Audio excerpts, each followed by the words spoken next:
Hey guys, so this is chapter 2 of Charlotte's Web. If you haven't already, make sure you go to Class Dojo where I read the book aloud to you, or maybe you're reading it by yourself. If you are, great job. All right, so chapter 2, I wanted to ask my friends a couple of questions. My question is, what were some of the ways that Fern treated Wilbur like an infant? And if you don't know what the word infant means, you can show me confused. This means confused in my classroom, so I'll stop for a second. Infant means baby. So how did Fern treat Wilbur like a baby? Now what we're going to be doing is we're going to fill out this piece of paper together. But if you have some paper at home, or maybe you have a whiteboard at home, go ahead and write down some ideas. How did Fern treat him like a baby? And maybe it's a little helpful. I'll show you guys a picture from our text, the illustration. Just think of ways, how did she treat him like a baby? And then if you're ready, I'm going to go ahead and list some of the ways that maybe you came up with yourself, and we'll see if they end up on here, okay? One of the first things, we don't pet babies, but we do hold babies. I'll put pet and hold here. Pet/hold. She's holding him. She's taking care of him just like you would with a real baby, right?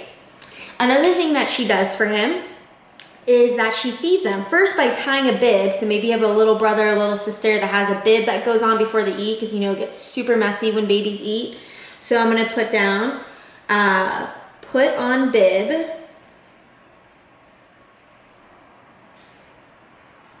and feeds him.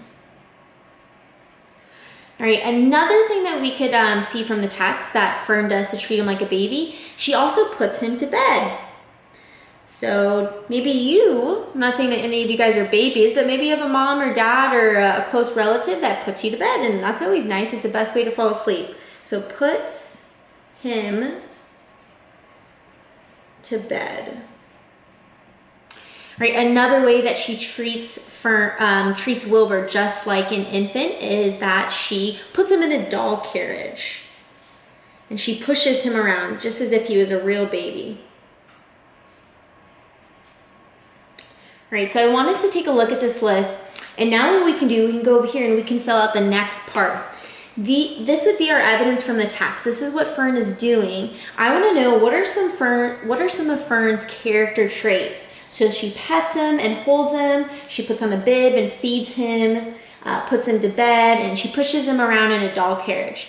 Let's think about those actions and what kind of character traits could describe Fern. So if you have a moment, you can go ahead and pause here and maybe write down what are some character traits for Fern. And then if you're ready, we're gonna go ahead and write some character traits. So maybe you might have told someone in your house that you think Fern is caring or loving. Well, right now I'm gonna give you guys like a $5 word. So I assign money to like how difficult a word is. So let's say this $5 word is tender-hearted. So next time you meet someone that is caring or loving, you can also describe them as tender-hearted. Maybe you thought that Fern is thoughtful, right? She is always taking care of her baby, not just thinking of herself, making sure that Wilbur gets to eat, and gets to sleep in a nice bed. Maybe you thought of the word cautious. So if you have a little brother or a little sister at home, I know that everyone tells you to be super careful when you're picking them up or holding them. So cautious means careful. You want to be careful with an infant, with a baby. And if you remember from last chapter, I know we didn't list it on our evidence here, but we know that Fern protected Wilbur in chapter 1. So I'm going to say protected Wilbur, and she did that by persuading her dad not to kill Wilbur. So maybe for a character trait, we can also say that Fern is persuasive. She's able to help people see from her point of view and why she believes that Wilbur's life should be saved. So I hope this was helpful. Remember to look at Class Dojo where I'm reading the story aloud to you guys. Thank you guys for watching.